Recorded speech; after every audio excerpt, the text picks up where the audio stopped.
semakin tahu dan semakin mengenal siapa Yesus Kristus itu sesungguhnya. Tanda-tanda ini dan mujizat yang menyertai perjalanan gereja perdana atau gereja mula-mula dalam kehidupan para murid Yesus yang adalah kisah pemeliharaan Allah di dalam kehidupan para murid yang tidak pernah berkesudahan. Itu diawali dengan ketika kita boleh membaca dalam Kisah Para Rasul 2 ayat 41 dan seterusnya. Bapak Ibu bisa melihat di sana bagaimana gereja mula-mula berdoa bersatu, membagi-bagikan apa yang mereka miliki dan tiap hari bertambah banyak jumlahnya untuk percaya kepada Yesus. Saudara-saudara yang dikasihi Tuhan, melalui cerita Lukas dalam Kisah Para Rasul ini, Allah ingin mengatakan bahwa dirinya sebagai sosok yang hadir dalam kehidupan perjalanan iman para murid atau yang sudah disebut Rasul Petrus dan teman-temannya, bahkan juga termasuk kepada kita saat ini, di mana ada tanda mujizat dari Allah yang tetap kita rasakan. Apakah itu? Seperti saya katakan tadi bahwa kita dimampukan untuk datang beribadah, untuk datang bersekutu karena ada kekuatan, ada kesehatan, bahkan anugerah nafas kehidupan. Itulah bukti kita masih bisa bernafas dan kita masih beraktivitas. Mungkin ketika kita bangun tidur, lalu kita merasakan lemah, tidak ada kekuatan, atau bahkan mungkin kita tidak menyadari lagi karena nafas sudah enggak ada. Jadi ini adalah salah satu juga bukti bahwa ini loh cara Tuhan, ini mujizat Tuhan. Jadi bukan sesuatu yang kita melihat dari spektakuler, tetapi kita melihat juga dari diri kita sendiri bahwa kita merasakan bahwa ini cara Tuhan menunjukkan kasih setia Tuhan, bahwa kita masih berada dalam persekutuan walaupun cuma bisa dihitung dengan jari yang boleh hadir pada pagi hari ini. Saudara jemaat yang dikasihi Tuhan, apa yang dialami oleh kita semua dalam persekutuan orang-orang percaya sebagai bagian dari penyertaan Allah yang berlaku dari dulu sekarang sampai selama-lamanya. Kita mengenal firman Tuhan. Kita mengenal bagaimana perjalanan pelayanan Yesus Kristus sampai kepada rasul-rasul untuk memberitakan Injil. Bahkan dalam cerita ini mereka melakukan tanda-tanda dan mujizat-mujizat penyembuhan dan mengusir roh-roh jahat. Jika dulu Allah membuat tanda dan mujizat untuk membangunkan iman kepada orang-orang percaya, kita pun yang dipanggil sebagai orang-orang yang hidup dalam kegelapan masuk ke dalam terangnya yang ajaib, bahwa kita adalah orang-orang untuk meneruskan apa yang namanya Injil, untuk mengenal Yesus Kristus sebagai Tuhan dan Juru Selamat. Bapak Ibu Saudara, di sini ada Pak Wilfred Soplantila.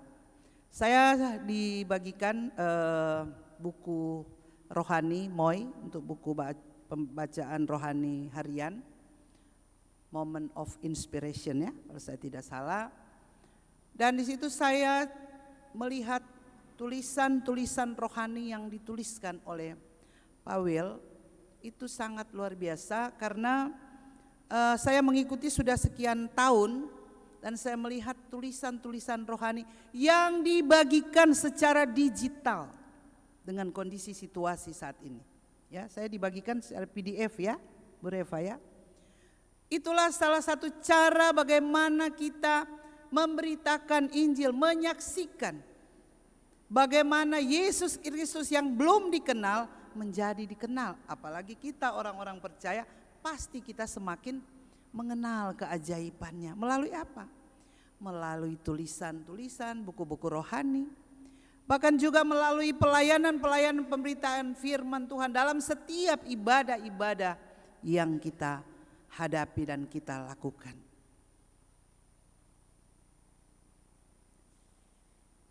Bapak Ibu saudara-saudara yang saya kasih dalam Tuhan, dalam kesaksian hidup Rasul Petrus bersama teman-temannya, kita dapat melihat dalam ayat 13 bacaan kita tadi, saya bacakan ulang buat kita semua.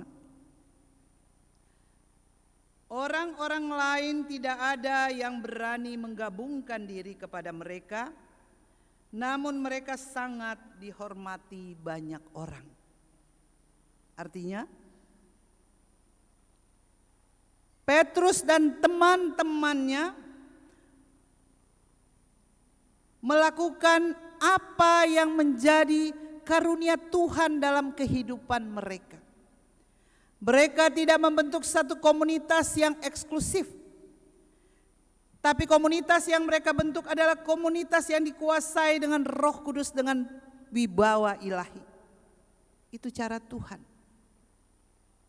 Mereka saling menguatkan, penuh kasih seorang akan yang lain, dan menimbulkan daya tarik bagi orang banyak untuk menjadi percaya kepada Tuhan Yesus Kristus atau Injil itu sendiri. Lalu di ayatnya yang ke-14 dikatakan, dan makin lama makin bertambahlah jumlah orang yang percaya kepada Tuhan, baik laki-laki maupun perempuan. Itu baik laki-laki maupun perempuan. Tidak dituliskan di sini ada anak-anak, anak-anak kecil, anak taruna, orang tua dan lain sebagainya, lansia dan lain sebagainya. Yang dicatatkan laki-laki dan perempuan, itu pun jumlahnya sudah banyak. Mereka termotivasi untuk menjadi percaya kepada Yesus Kristus, bukan hanya datang untuk meminta kesembuhan, tetapi mereka semakin yakin bahwa Yesus yang mereka belum kenal itu adalah Yesus Sang Penyembuh ajaib. Dan kesaksian lain ini diperlihatkan oleh umat Tuhan saat itu adalah penyembuhan orang-orang sakit dan mengusir roh-roh jahat. Biasanya kalau saat ini kita, kalau kunjungan orang sakit kita berdoa ya. Ada nggak di antara kita pernah mendoakan orang yang kerasukan roh jahat? Sudah ada belum? Saya juga mungkin takut kali ya. Tapi kita harus berani, ya, bukan hanya pendeta. Jika ada di antara kita, oh ini kok suami saya atau istri saya, kok anak saya begini-begini, bawa di dalam doa. Belum tentu saya atau pendeta atau hamba-hamba Tuhan datang berdoa, lalu roh jahat itu pergi. Tapi dengan imannya kita sendiri, kita bawa di dalam doa. Saya pernah mendoakan, menurut keluarga, orang tuanya menelpon saya begini. Ini anak saya, tapi ini sudah lama ya, kalau tidak salah masih saat pandemi pada waktu itu. Jadi saya juga takut kemana-mana. Saya ditelepon, kata menurut orang tuanya ya, karena jarak jauh, anaknya mungkin apa istilah di sini, kesambet, katanya kesambet. Orang percaya, orang Kristen. Oke. Saya bilang saya tidak bisa berkunjung, tapi bisakah saya telepon jarak jauh? Saya telepon jarak jauh, saya berdoa. Tapi ketika saya berdoa, suara dari sana anak itu, dia kalau tidak salah mendengar, dia bilang, setan kau, saya katanya. Saya tetap berdoa. Saya berdoa dalam nama Tuhan Yesus, segala kuasa-kuasa yang mengganggu kehidupannya, dalam nama tulis kami tengking, kami tolak di dalam nama Tuhan Yesus.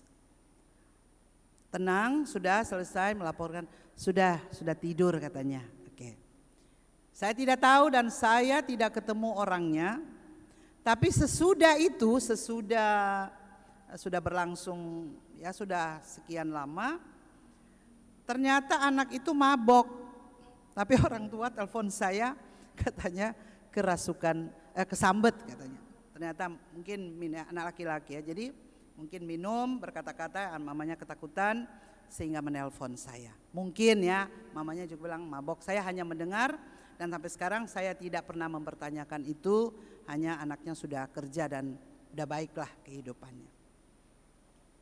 Jadi kan bisa kita lakukan dengan jarak jauh. Kalaupun itu memang benar dibilang kesambat atau apapun bentuknya. Tapi dengan jarak yang ada, kita juga ada kuasa ya yang Tuhan berikan bagi masing-masing kita. Bapak Ibu saudara-saudara yang saya kasih di dalam Tuhan. Petrus menggunakan karunia Tuhan untuk memperluas kerajaan Allah. Agar dari semua itu nama Tuhan dipuji dan dimuliakan. Petrus dan teman-temannya hanya alat di tangan Tuhan. Mereka melakukan sesuai dengan janji Tuhan. Jika kita perhatikan di dalam Kisah pasal 1, Kisah Rasul pasal 1 ayat 6 sampai dengan 8, saya bacakan buat kita. Maka bertanyalah mereka yang berkumpul di situ, Tuhan, maukah engkau pada masa ini memulihkan kerajaan bagi Israel? Jawabnya, engkau tidak perlu mengetahui masa dan waktu yang ditetapkan Bapa sendiri menurut kuasanya. Tetapi kamu akan menerima kuasa kalau Roh Kudus turun ke atas kamu, dan kamu akan menjadi saksiku di Yerusalem, di seluruh Yudea dan Samaria, dan sampai ke ujung bumi. Apa yang dijanjikan Tuhan terjadi. Ya. Kita juga bisa membuka di dalam Kisah pasal 2 ayat 1. Di hari Pentakosta, pencurahan Roh Kudus. Itulah yang dialami oleh murid-murid Tuhan Yesus. Jemaat yang dikasihi Tuhan, lalu apa pesan firman Tuhan bagi kita pagi hari ini? Yang pertama, pesan bagi kita semua. Ingatlah bahwa bukan benda atau bukan perlindungan atau bukan kuasa manusia yang mendatangkan keselamatan dalam setiap hidup manusia. Melainkan semuanya itu adalah otoritas kuasa Tuhan yang melakukannya. Dikatakan di dalam Mazmur 118 ayat 8, lebih baik berlindung pada Tuhan daripada percaya pada manusia. Yang kedua, semua yang ada di dunia ini adalah alat di tangan Tuhan untuk menyatakan kasih keselamatan dan kuasanya yang ajaib. Bukan saja pendeta, bukan saja diaken penatua, tapi kita semua orang-orang yang dipanggil dan diutus untuk bersaksi. Yang ketiga, patutlah kita selalu memuliakan Tuhan dan selalu bersyukur atas kuasanya yang hadir dan berdampak positif bagi kita untuk disaksikan di dunia ini. Yang keempat, kehadiran Tuhan Yesus Kristus ke dunia mendorong manusia untuk melalui perjumpaan pribadi-pribadi untuk diteladaninya, untuk meneladaninya, kemudian mewujudkan secara nyata yang dimulai dari keluarga, gereja, dan masyarakat. Yang terakhir, 5, sebagai pelayan-pelayan Tuhan saat ini, janganlah kita membentuk komunitas yang eksklusif, tapi bentuklah komunitas dengan wibawa ilahi yang dikuasai oleh Roh Kudus. Tuhan Yesus menyempurnakan firman Tuhan pagi hari ini. Tuhan memberkati Bapak Ibu sekalian. Amin.